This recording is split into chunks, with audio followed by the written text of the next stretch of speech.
Doug Farrar _Doug Farrar NFL lead scout December 27, 2017 Marcio Jose Sanchez / Associated Press. Perhaps it was the holiday hangover, or maybe a set of NFL signal callers spent too much time navigating their local shopping malls trying to get those perfect gifts, but Week 16 of the 2017 season was one of the least impressive when it came to quarterbacks. Of the 32 starters, 12 quarterbacks with 15 or more passing attempts threw for under 200 yards. Just 2 quarterbacks, Jared Goff and Kirk Cousins, threw for more than 2 touchdowns, while 7 quarterbacks threw 2 or more interceptions. 6 quarterbacks had completion percentages of 50% or less, and 5 quarterbacks totaled fewer than 5 yards per attempt, which makes what Jimmy Garoppolo did to the top-ranked Jacksonville Jaguars defense all the more impressive. Armed with head coach Kyle Shanahan's next-level game plans,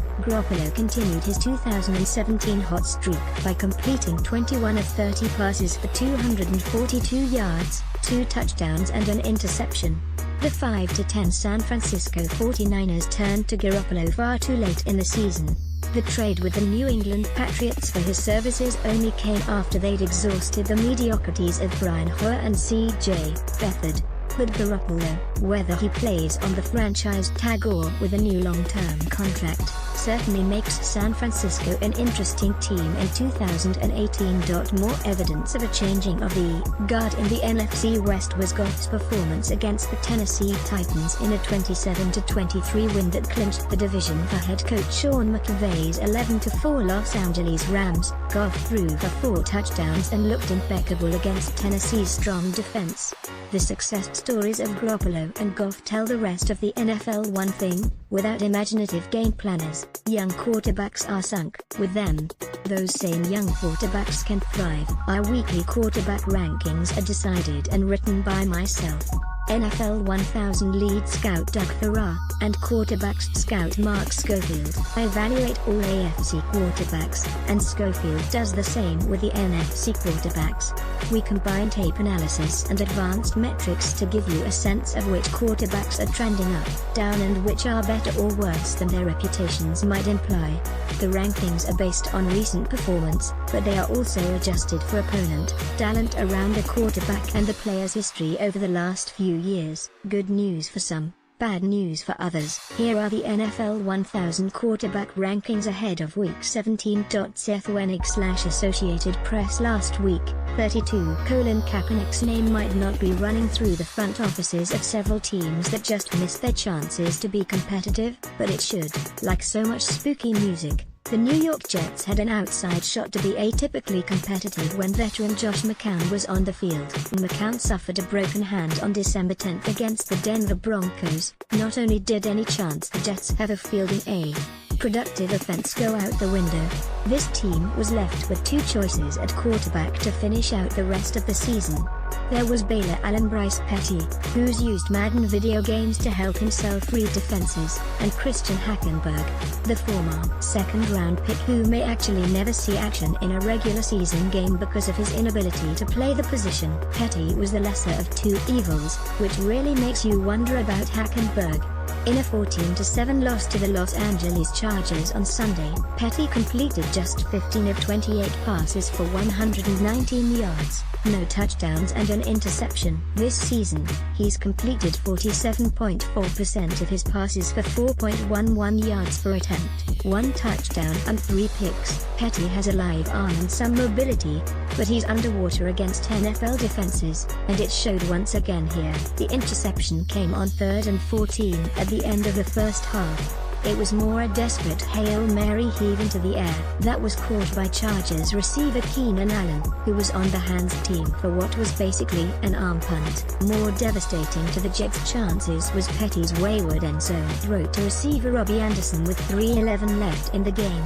A touchdown and an extra point would have tied the game, and the Jets were on their last chance with 4th and 7. Anderson ran a route to cornerback Casey Hayward's backside, reading correctly that Hayward was playing tail coverage with his head turned to the middle of the field. Petty appeared to have a predetermined read to Hayward's front side and threw the ball away. His receiver couldn't pick it up.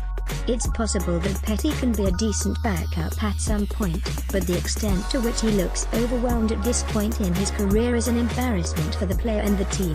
The Jets, like many teams, could have fortified their most important position with more talent than they have. Michael Weick/Associated Press last week.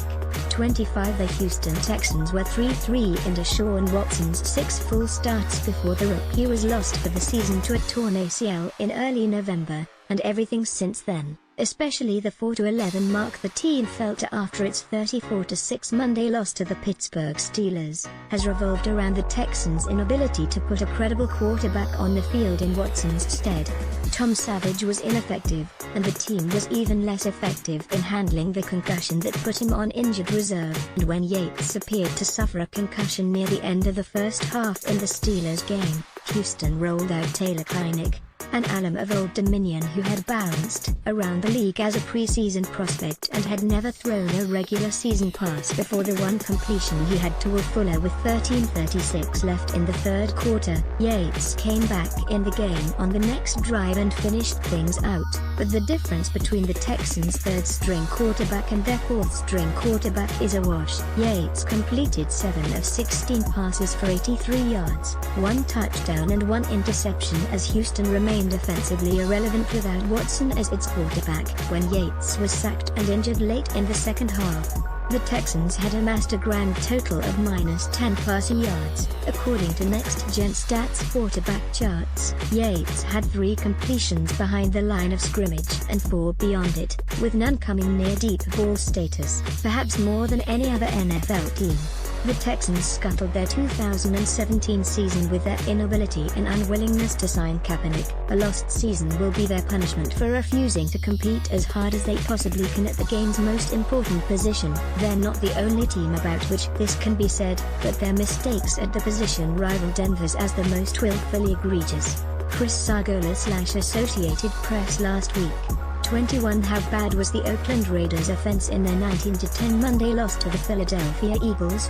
According to Sportradar US, HT Josh Dubow of the Associated Press, Oakland became the first team in the last 16 seasons to start 6 drives at their own 40-yard line or better and not score a single point. Dubow pointed out it last happened to the Minnesota Vikings in their regular season finale against the Baltimore Ravens in 2001, with the legendary Spurgeon win at quarterback. When your franchise quarterback finds himself in Spurgeon win country, it's a real problem, sadly. That is the state of the Raiders these days. A simplistic, reductive passing offense in which a receiver drops and weird route combinations conspire with Derek Carr's own bad play to present something that's pretty hard to watch. Carr completed just 15 of 29 passes for 140 yards, 1 touchdown and 2 interceptions against the Eagles, and 6